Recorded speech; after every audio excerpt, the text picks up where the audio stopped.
ممکن نہیں کسی سے عداوت حسین کی، سانسوں میں بچ رہی ہے سخاوت حسین کی، اور بازار کے ہجوم سے کہہ دو کہ چپ رہے، قرآن کر رہا ہے تلاوت حسین کی۔ بازار کے ہجوم سے کہہ دو کہ چپ رہے، قرآن کر رہا ہے تلاوت حسین کی۔ اور یہ قرآن وہ قرآن ہے کہ جسے معرفت کے ساتھ اگر یاد کیا جائے تو روح کو بھی فائدہ پہنچاتی ہے، جسم کو بھی فائدہ پہنچاتی ہے۔ اتنی بازمت کتاب ہے کہ اگر گھر میں رکھ لی جائے تو گھر کی حفاظت ہو جائے، تعویذ بنا کر جسم پر لگا لی جائے تو جسم کی حفاظت ہو جائے۔ لیکن خدا کی قسم اگر اسی قرآن کو بغض علی کے ساتھ یاد کیا جائے تو پھر یہ قرآن فائدہ نہیں پہنچاتی، یہ قرآن کوئی نفع نہیں پہنچاتا، بلکہ ان کا انجام یہ ہوتا ہے کہ قرآن کیا ہجو حیدر کے اردو نے، شعر دیکھیے گا کہ قرآن کیا ہجو حیدر کے اردو نے، جب سورہ رحمان پڑھا حور کی سوچی۔ قرآن کیا ہجو حیدر کے اردو نے، جب سورہ رحمان پڑھا حور کی سوچی۔ دل کور جگر کور نظر کور ہے لیکن اندھے کو اندھیرے میں بڑی دور کی سوچی۔ دل کور جگر کور نظر کور ہے لیکن اندھے کو اندھیرے میں بڑی دور کی سوچی۔ ہمارا طریقہ ہے اور ہمارا قانون ہے کہ تلاوت کلام پاک کے بعد ہم اس ذات کا ذکر کرتے ہیں کہ جسے اللہ نے نبیوں میں اماموں میں سب سے افضل قرار دیا، اور جب اس کا تذکرہ کیا تو خود یہ کہا گیا کہ محمد خلقتک لأجلی وخلقت الاشیاء لأجلکم، میں نے اس کائنات کو تیرے لیے بنایا، تجھے اپنے لیے بنایا۔ وہ محمد کہ جو اتنا باعظمت ہے، بابرکت ہے، کہ جو کبھی زبان نہیں کھولتا مگر تبھی کلام کرتا ہے جب وحی الہی ہو۔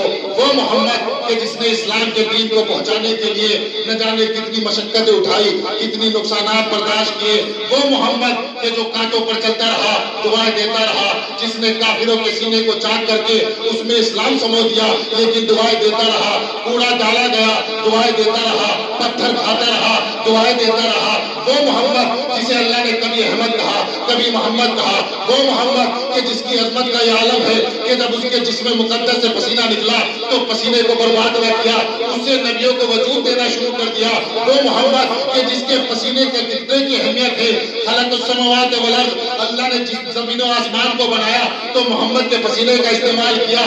وہ محمد کہ جسے احمد کہا، کبھی طہا کہا، کبھی مزمل کہا، کبھی مدثر کہا۔ ہم اس کے بعد کے جو کہ حرم تک پہنچا، سلسلہ میرے گناہوں کا کرم تک پہنچا، اور تیری معراج محمد تو خدا ہی جانے، میری معراج کے میں تیرے قدم تک پہنچا۔ تیری معراج محمد تو خدا ہی جانے، میری معراج کے میں تیرے قدم تک پہنچا، میری معراج کے میں تیرے قدم تک پہنچا۔ اور زلیخا کو محمد کا اگر دیدار ہو جاتا ہے، ایک ہی شعر ہے لیکن لاجواب شعر ہے۔ زلیخا کو محمد کا اگر دیدار ہو جاتا، مدینہ بھی یقیناً مصر کا بازار ہے۔ زلیخا کو محمد کا اگر دیدار ہو جاتا، مدینہ بھی یقیناً مصر کا بازار ہو جاتا۔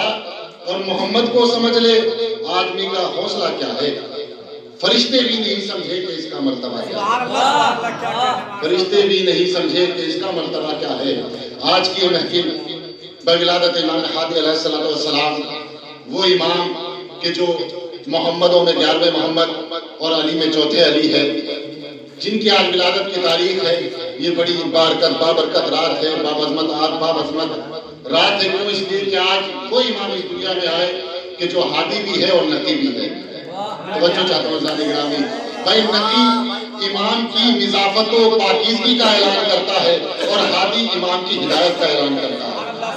ہادی بہت ہے لیکن بمسمى ہادی امام ہادی کو کہا جاتا ہے۔ کیسے ہادی ہے؟ ایسے ہادی ہے کہ جن کے پاس ہدایت کے لیے اپنے بھی آتے تھے، غیر بھی آتے تھے۔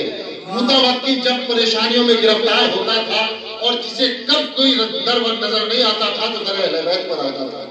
آپ دیکھیں زمانہ قدیم ہے، معظمہ ہے، آنے کے بعد متوکل سے کہتی ہے کہ میں جناب زینب ہوں۔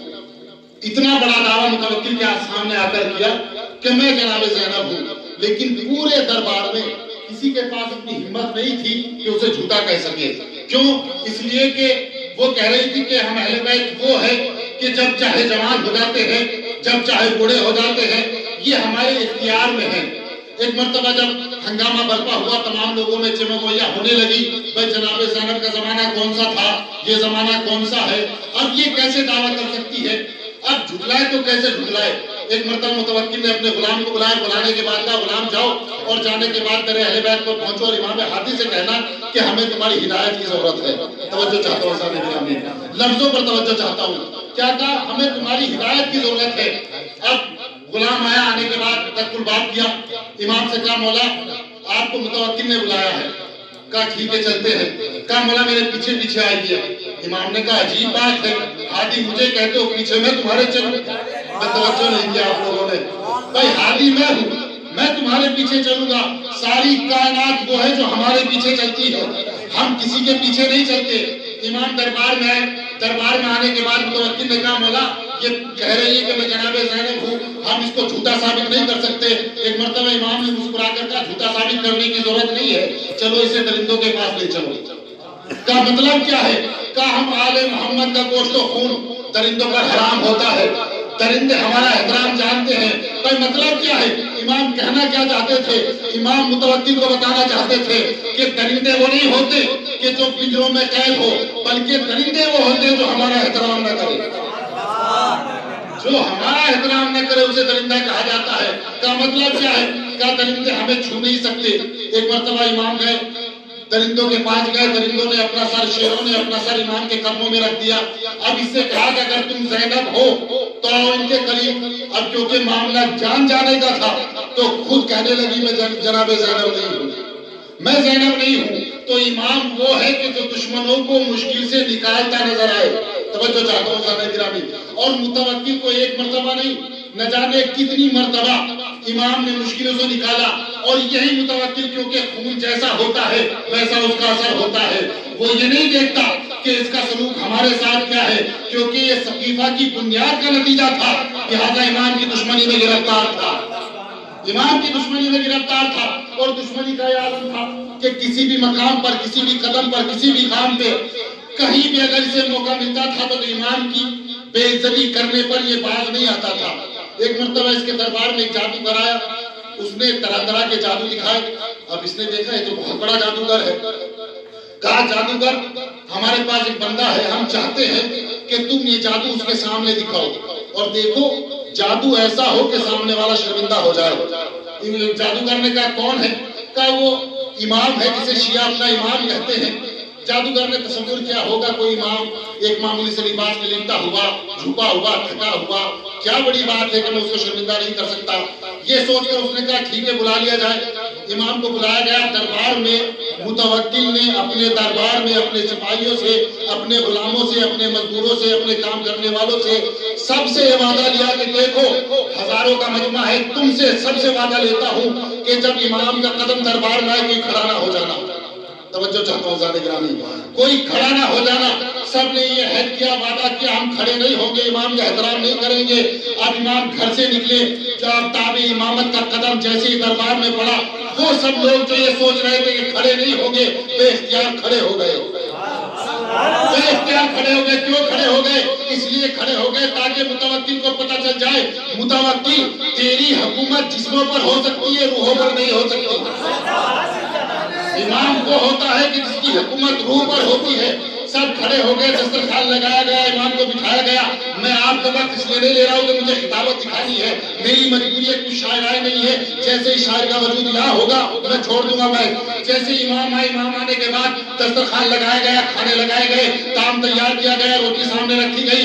امام نے کھانے کے لیے جیسے ہاتھ کو بڑھایا، جادوگر نے اپنا کام شروع کیا، روٹی دور ہونا شروع ہو گئی۔ امام نے دیکھا، مسکرا کر کہا جو بھی ہے باز آ جائے۔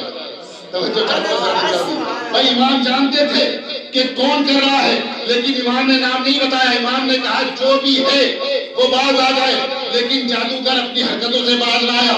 امام نے پھر ہاتھ بڑھایا، پھر جادو کیا، روٹی دور ہو گئی۔ پھر امام نے کہا میں تم سے کہتا ہوں کہ باز آ جاؤ، باز نہ آیا۔ پھر امام نے ہاتھ بڑھایا، روٹی پھر دور ہو گئی.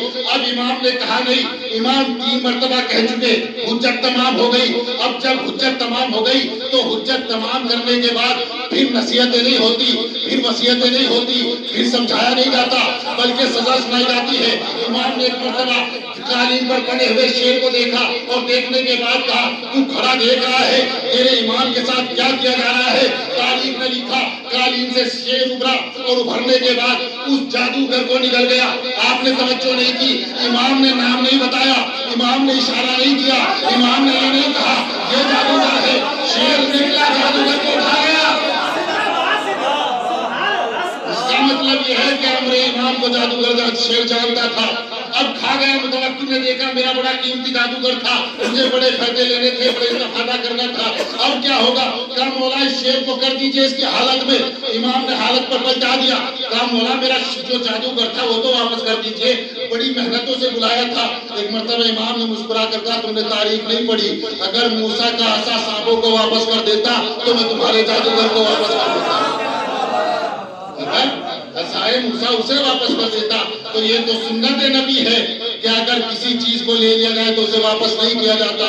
تو یہ امام کا وجود ہے جو نبی بھی ہے, ہادی بھی ہے, اور ان کی ولادت کی مناسبت سے محفل کا انعقاد کیا گیا ہے. آئیے محفل مکمل.